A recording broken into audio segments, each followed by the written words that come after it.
Hey everybody, how you doing? I want to thank everybody for your support, and I'm delighted and excited because I haven't seen her in a long time, either in person or in this fashion. My good friend Leslie Silver, and Leslie is the proud executive producer of Out Here, and it's a documentary about homelessness that for me essentially started when she was on my program 5 years ago talking about sheltered mercy. And so, Leslie, welcome back. I'm glad to be here. I'm actually the producer too. I'm the primary producer, so as well as executive producer because I've had to be responsible for raising the money and self-funding a good portion of it. So, yes. Congratulations. That is a huge lift, Leslie. It really is. I'm very proud of you. Tell us, how did we get from sheltered mercy to Out Here? The journey. The journey. Well, yeah, we were talking before the show started. I mean, honestly, the ideas for doing a documentary on the homelessness issue started when many years ago when I was a social worker working in San Francisco. I was working in the Tenderloin district in the South of Market district and working with people that were unhoused. After the Loma Prieta earthquake is where I got my first job. I was funded from FEMA. And so I had some fun. But anyway, and I realized that this population was not very well understood and that the mechanisms and systems we had in place were just grossly insufficient. And what was in place was a very inefficient system to address this. And I realized that my idea at the time was, a film would be a wonderful way to get this issue across to a broad population, because I fundamentally believe, and I still do, that a key component to more effectively dealing with this issue, I'm really reticent to use the word solve homelessness. I think that's a big task, is to better understand the issue. And I think it's not very well understood. So that's where it started. And then, so back in the fall of 2015, I met a filmmaker and we started talking about it. And it was at Trump's first election where he was getting elected, and we were all so scared at that time, and we were like, oh no, what's going to happen to social services? This issue of homelessness is going to get worse. So our first day of filming was Trump's inauguration day in January, I think it was the 20th, 2016. And anyway, it's taken a lot of years to get to where we are. The bottom line is, the task of making a film about homelessness is one that is extremely challenging. And when I think about my idea of doing this, it's kind of laughable that I thought, me, a clinical psychologist by training, I have a PhD in clinical psychology, I have a private practice, that someone like me, who is not a filmmaker, was going to make a film about a topic that everyone's upset about, no one wants to look at. But I'm going to make a film and people are going to go watch this thing. I mean, the hubris, right, of someone to do that is almost funny. So that said, it's been an incredible journey. It's been a very rewarding journey, and it was hard to get funding. So because I think funding for issues around homelessness, foundations and grants were more prone to put it towards direct services, services that were going to actually help the homeless, not so much about a film that was going to educate the public around homelessness. So it was a tough road. So we decided and to put all our resources into post-production. And we're like, you know what, let's just take one of the story threads of this larger film and cut together a documentary short. Let's get something out there. We knew we had fabulous footage. We had to go through a couple of different filmmaking teams, but the ones that we landed on are this fantastic team based out of LA that has a long history of putting out award-winning and films on different topics of issues of social advocacy. And the director of the film, Lisa Klein, has films on suicide and suicide attempts and they do on mental illness. So we were a really perfect fit to work together as a psychologist. So we did that. We cut together a documentary short. We have changed the name. It's no longer Sheltered Mercy. Actually hated that name, but thankfully now it's called Out Here, and it's based in Sacramento and West Sacramento. And the story thread that we chose is this one social worker who has emerged from his own troubled past of being addicted to methamphetamine and unhoused himself. And now he's 20 years sober, but he did what he knew what to do. And he got into drug and alcohol counseling. And then he went and got his master's in social work. And now he's working with the West Sacramento Police Department, working to house the homelessness. And West Sacramento is doing better than most cities in the state of California, getting a lot of people housed. So the story is really about his own personal story of redemption, but it's also about showing the successes of how human connection and humanity can work and get people housed even when policy and politics break down. And so that's the story in a nutshell. I'm curious, as something we didn't talk about before, but it didn't occur to me, but how hard is it to get clearance to use someone's image considering the situations they find themselves in? Right. We had to get signed releases, written and verbal releases from everybody that is on the film that has a speaking role. And then we have releases beyond that. And then there, some of the stuff is issues of fair use, meaning that if they are unhoused and they're out there in public, they can be in the background in the B-roll, and that's okay. But I think one of the things we found, or the crew found when we did this filming, is that people that are unhoused generally actually want to talk to you, because what they experience mostly is that people don't even look at them. They will tell you, it's weird. Like, I feel invisible. People can't even look at me. No one looks at me in the eye.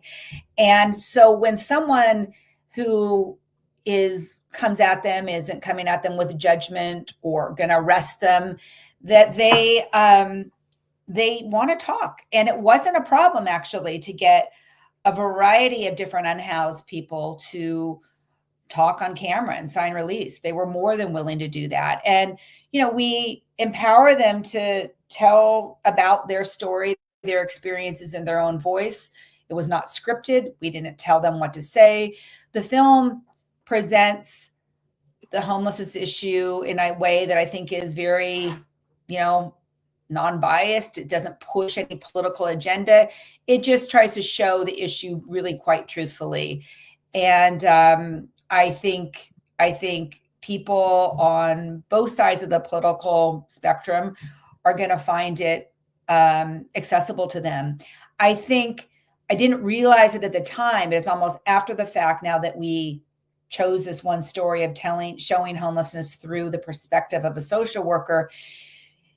I'm really glad we did it that way, because it makes it a palatable entry into this topic that people don't want to look at. So it's through his personal story. And so it's a bit easier, right? It's like, we just don't go in there and show horrible images of homelessness. People, they're there in the film, but it's really more about the personal story behind that and the personal connections that are made in the film, is showed in the film through the work that the social worker, the primary character, his name is Mark, has with the people that he's working with.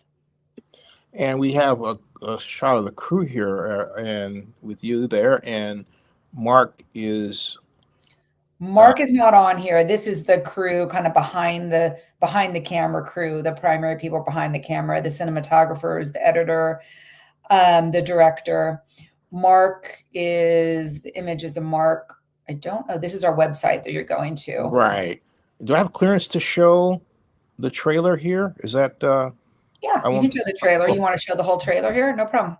Yeah, it's 155. So absolutely. And Yeah. here it is, folks. Just making sure that it is properly lined up. Yeah, you can outstanding. And let's share. Absolutely.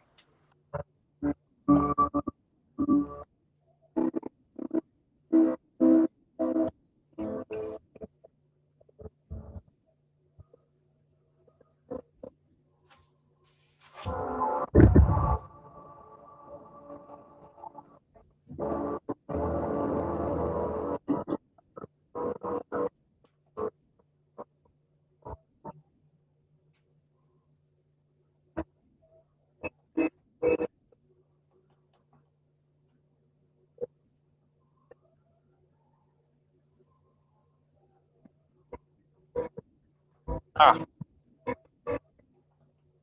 one mistake I made, folks, is that when I show something, guess what? I've got to turn echo cancellation off.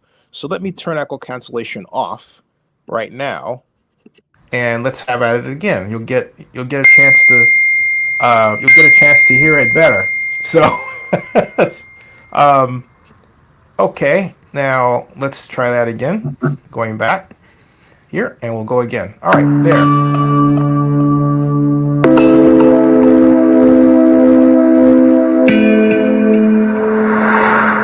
Yes. So what we want to do for you is pretty simple, right? We want you to not be homeless. I want to get housed. Okay. These people out here, most of them don't have someone that they can depend on, which kills me. Man, it's good to see you. I was wondering, I was just thinking about you the other day. I said, where are you at? Where are you at, man? This is my dream job for right now. I'm involved in any of the homeless affairs for the city. Good boy. If I see someone and they've been to jail, well, I've been to jail, so I could relate. If I see someone and they're addicted to meth, I've been addicted to meth, so I could relate. Got into drugs and alcohol at a young age.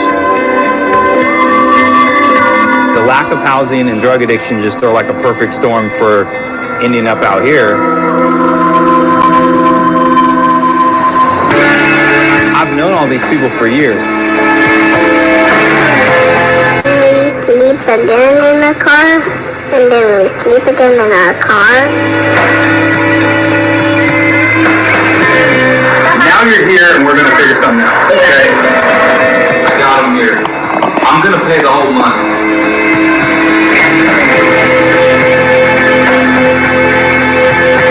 What can I do to help you get off the streets? So yes, I have some hope. Alright. I guess the best we can do is try to understand it more.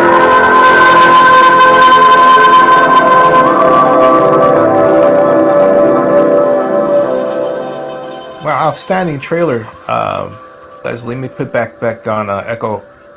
Turn this there, and then reactivate echo cancellation. So Leslie can hear me. Outstanding trailer, Leslie. Congratulations. Yeah. Thank you. Yeah. I have to ask. Well, I have to share something that we haven't talked about, but it is appropriate. My half sister has been homeless for almost the last 3 years. And it started primarily because I believe after my father died in 2005, about 5 years after that, she started a slow mental decline out of depression. Long story short, she wound up in Las Vegas. I got her a job at Prim. So I cold called the hiring manager. She was in Florida. She had but what I discovered that I wasn't prepared for, happened about now a month and a half ago, 2 months, at least for me. She finally revealed that she was actually on drugs, in particular meth. And I didn't know, and I still don't know what to do with that. And I'm saying it just like that because the gentleman was saying, to someone, we'll help you get out of it, or how we don't understand. And I heard that, and just something came into me and said, well, look, Zen, you got a story here. Share it, because it fits right in. And because I don't understand. I understand why, because she wanted to stay with her mother. Her mother didn't want her to be at home. Mm-hmm. And I remember I had harsh arguments with her mother and her mother's husband. Um, Probably the harshest I've had with anyone I've known in my entire life. But at the end of the day, Amanda just said my mom doesn't care, and then just sort of spiraled. You're right. Is that common? And she's in outside Las Vegas, still unhoused. Yeah, she actually, here's the irony. She was with the Courtyard Homeless Shelter. Mm. And they're lax. I mean, they do the best. Let me know what? They do the best they can. I'm not going to say that. They really do. They're under a lot of stress. I get it. Right. I get it. What happened with her was that she had actually, and I discovered this too, developed a whole little subculture of people she actually knew. She would contact me when she needed money. Mm-hmm. Mm-hmm. Right. And finally, we couldn't find her. Went on a whole missing persons. I think between myself and my cousin Anita, we went on, I would guess, maybe 8 different missing persons groups in Facebook, totaling 200,000 people. Wow. I made, I don't know how many videos. The Las Vegas police told me they found her. They actually, Detective Ferguson, I'm saying his name just like that, had actually not found them. Mm-hmm. Her, rather. Yeah. And what she was, and then it turned out that, then I get a text 6 days later from Amanda. Mm-hmm. Saying she was in the hospital, UV Medical. Oh. And that she had been found on the street January 11th, left for dead. Beaten up by one of 2 men. Oh my gosh. But then she further described it as one of the 2 men became her lover. Mm. Hmm. Okay. And they did something of a criminal nature that got her in the gaze of the police. Yeah. Well, I'm sorry, Zennie. I think what you're describing touches on a lot of the threads of the stories around homelessness. And one of them is the tragedy of the family that has someone in their family that they love and care about that is unhoused and homeless, and the agony and the stress of what to do about it. That is I'm sorry of what you've gone through and continue to go through.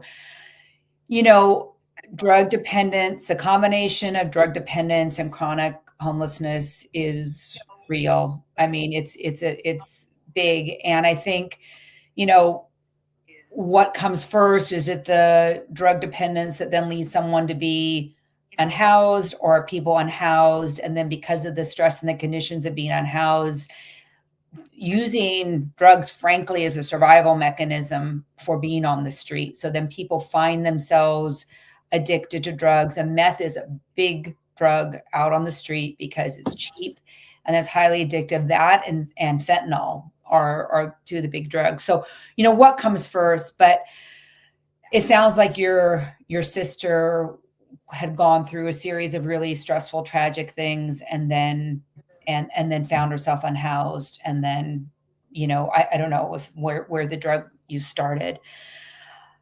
That's a tough situation. I will say that, you know, that there's not enough treatment facilities. I don't know about the state of Nevada, but I can guess. But I certainly in the state of California, there's not enough residential treatment facilities for drug and alcohol dependency. And there's not enough mental health services for every level of care. And there's not enough transitional homes.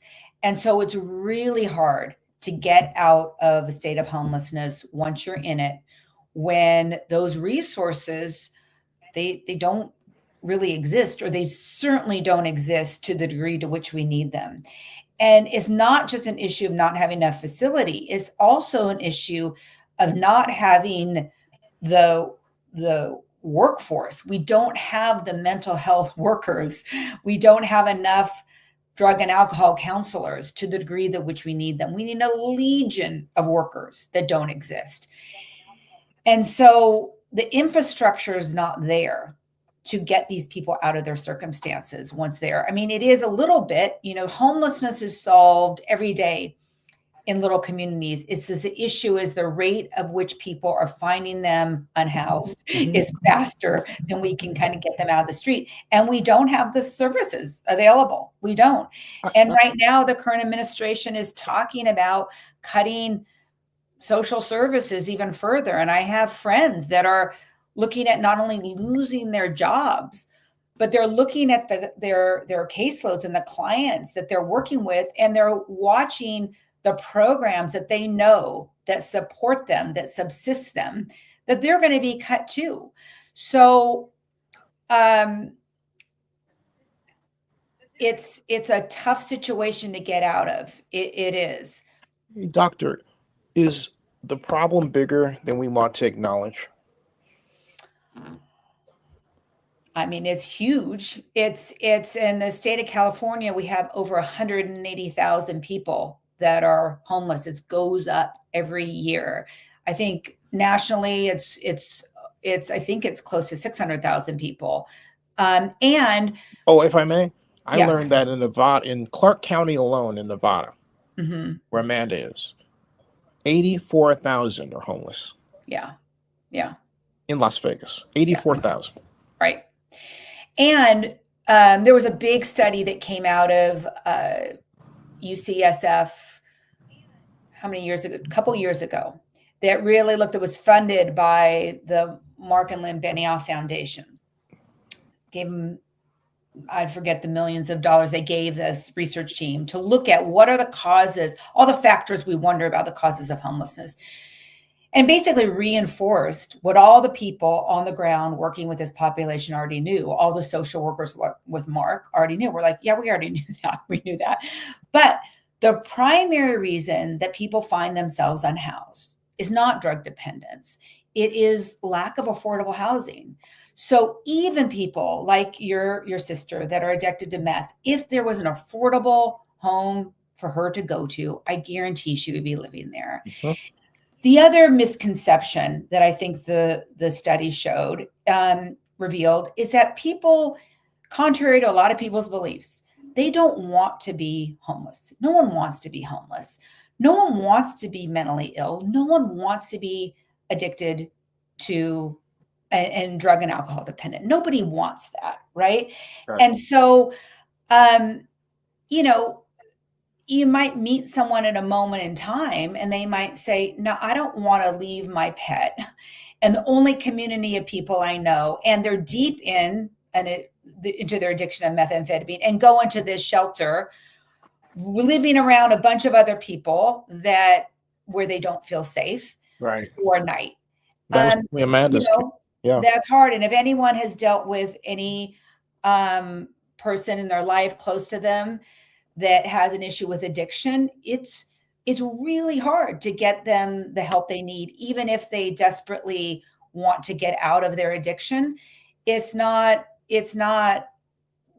not thinking rationally when they're in the depths of their addiction. So it's a tough situation to get people when they are so far down into the cycle of poverty and addiction, and then all the trauma that ends up happening once you become homeless. That's not an easy thing to pull out of, especially when we don't have the resources available, the housing, the health care, the mental health care, the drug and alcohol treatment available to help them. You mentioned one aspect to your sister's story, and that is that of sexual assault. That is real. That is real for women that are on the street. The rates of sexual assault are staggering. They're in the high 95%. It's terrifying. Yeah. I asked So her. I'm my heart goes out to Yeah, your point blank. sister and your family. It's terrible.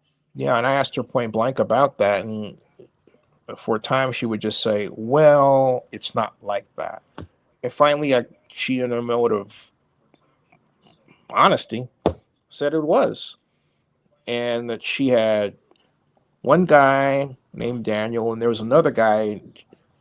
And I wanted her to send me information for the two guys because I was going to have them apprehended, because the last time she was missing before that, I called U.S. Marshal. I called the police. Police sent me to U.S. Marshals. I went, so U.S. Marshals found her within 3 hours. Mm-hmm. She didn't like it, though. She was mad that I called the police. And now I know why, because of whatever stuff she was involved in. But then she said, I've got the cops coming after me. Are they sending me to, I said, no, I sent them. They called me to let me know that you're okay. Because I couldn't find you, Amanda. Mm-hmm. But the problem is that it doesn't matter if it's them or the detectives. And the detectives in Las Vegas, I know they're hard. They do a good. They're overwhelmed, but they don't tell the truth. They don't tell you what you need to know. And they say, well, you need to come down here. And her mother won't come down, right?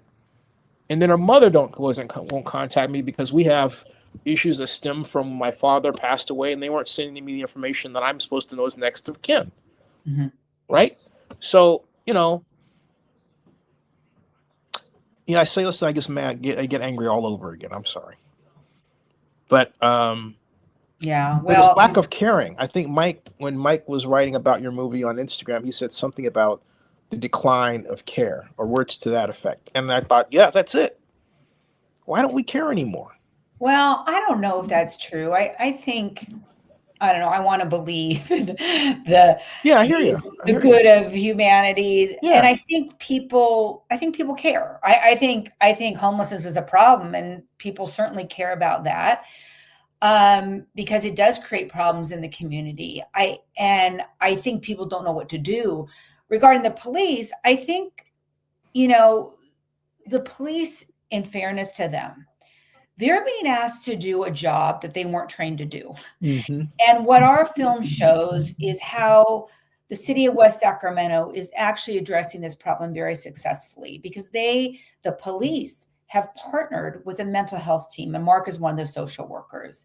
So, I think I actually have to speak up for the police a little bit. They're not trained to do a lot of the stuff they're expected to do. Right. And so it's really frustrating. And there is crime in the homelessness camps, and there is theft, and it creates issues of public health when we have, people urinating and defecating, and there's trash in the streets. Of course, we need to provide trash facilities, we need to provide bathrooms, and we need to provide the services so they're not out there. So I'm not blaming the individuals, but it impacts business. There's a whole ripple effect of problems that come from this chronic condition of homelessness that are valid. And people are upset about it. And I think, and they don't see it, they see it getting worse every year. So I don't think it's because people individually don't care. I think people are being asked to do jobs where there's not the infrastructure in place to support them. And I think people don't know what to do. And I think people are negatively impacted by this issue. But my hope with this film is that at least people can see this issue more honestly and see some things that are working, and see the people that are experiencing homelessness as not just the same, but very different. And that these are people are relatable. Some people are just one bad break around finding themselves unhoused. We feature one family where the father's working full time and they're living with their 4 children in a minivan in a parking lot. And there's no drug dependence there. There's no alcohol dependence. The father's working full time, and they're making money, but they make too much money to get enough social services to ever get them out of those circumstances. So I don't know where I'm going with this. My point is, I'm hoping that this film ultimately can be a vehicle to have more productive conversation around this issue, so that people that are both have some information about the lived experience, or that people like Mark, the social worker in the film that's on the front line of working with his issue, can have a say in some of the policy that needs to be enacted to really make some differences in this issue. And what the city of West Sacramento is doing is they're buying up motels and hotels, and they're using that as housing. And they're just taking it on themselves to do this the right way. So we need more housing. We need to rethink what housing is to people. And we need to push against some zoning laws, right? But people don't want the homeless people in their neighborhood, but they're already in our neighborhoods, right? And we got to stop seeing the people that are unhoused as different than us. They are more like us than they are different. They are members of our community. They could be our family member, as you're experiencing yourself. We need to rebuild the infrastructure of our social service and our mental health care in a way that does not exist. And we need to create a legion of workers that can do the work that is desperately needed. And if we do that, everybody wins. Hey, let's meet your film crew here. I've got right here. Yeah. You have the director and the producer. Who are these folks? Yes. Lisa Klein is the director, and her husband over there is the supervising editor and a producer. And they together have a company called Mad Pix Films in Los Angeles. And they've done many, many films. You can go on their website. But they are really passionate about making both award-winning films, but films that have a message of social, of meaning of social relevance and tools for advocacy, for social advocacy is what I'm trying to say. Are the director of photography, Lou Doris. He's a local cinematographer, locally, meaning I think he lives closer up to Grass Valley, but he's just very skilled in his craft.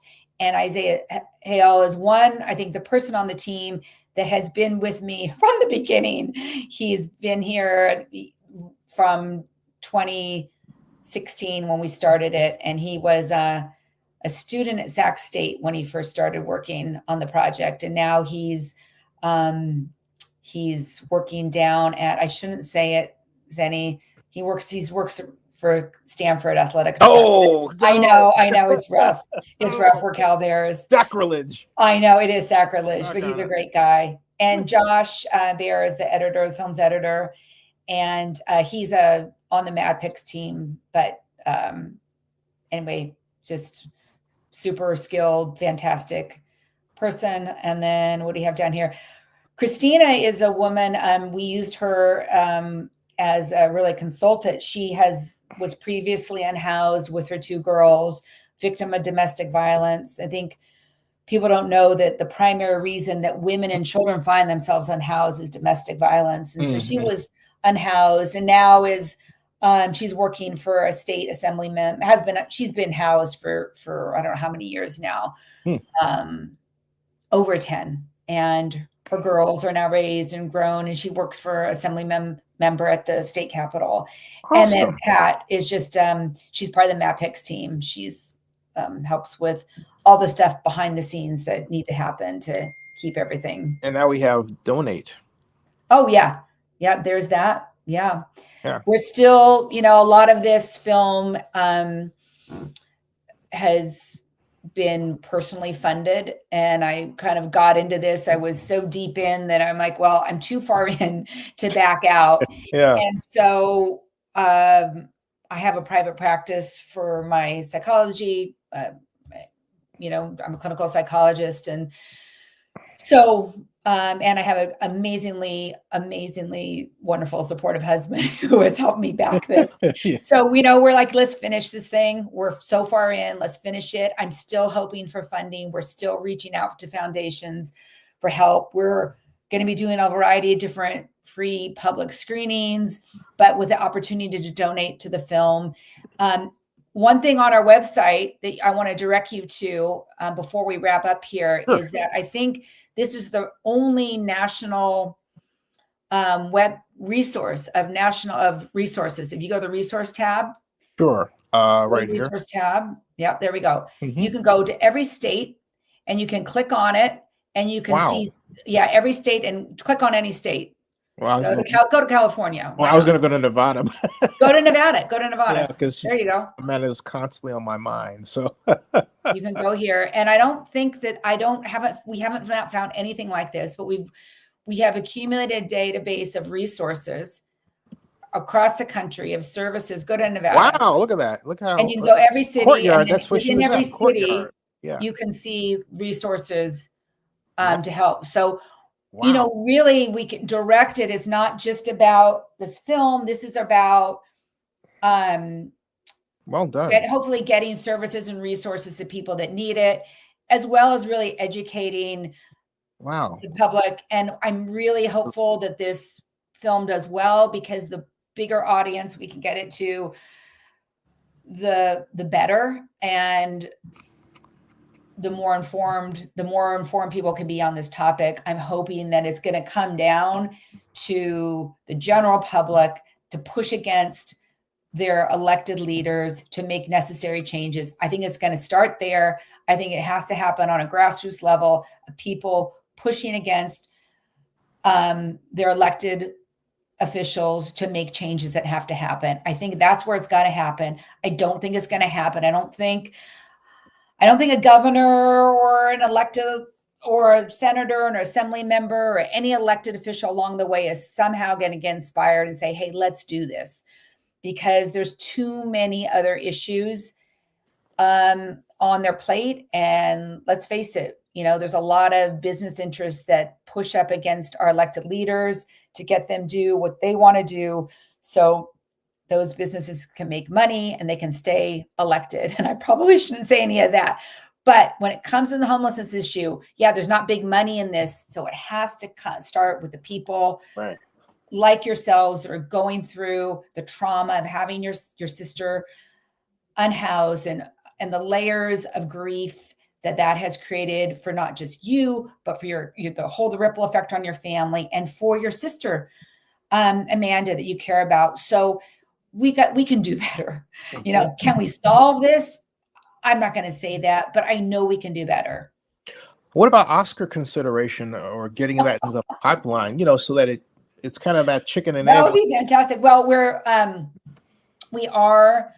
Because here's what I'm thinking, Les. If you get it into the marketing phase, it helps actually build more donations for the film. I'm very aware. Yeah. I mean, there's so much content out there, and it's very, very competitive. But we are the film premiered at Big Sky Film Festival in Missoula, Montana in February. It's a very competitive festival to get into. We have a lot of more submissions into festivals. And congratulations, by the way. Yeah, thank you. We're hoping it gets into more festivals for that very reason, because it's awards are nice, but awards draws attention to the film so people watch it, and that's what we want. We want people to see the film. Yeah, let's get in a Telluride. That'd be great. Yeah, well, we've applied there. So hey, Gary Meyer, please put my friend's film in. Oh, okay. Yeah. All right. Okay. And I'll send this to Gary. Do it.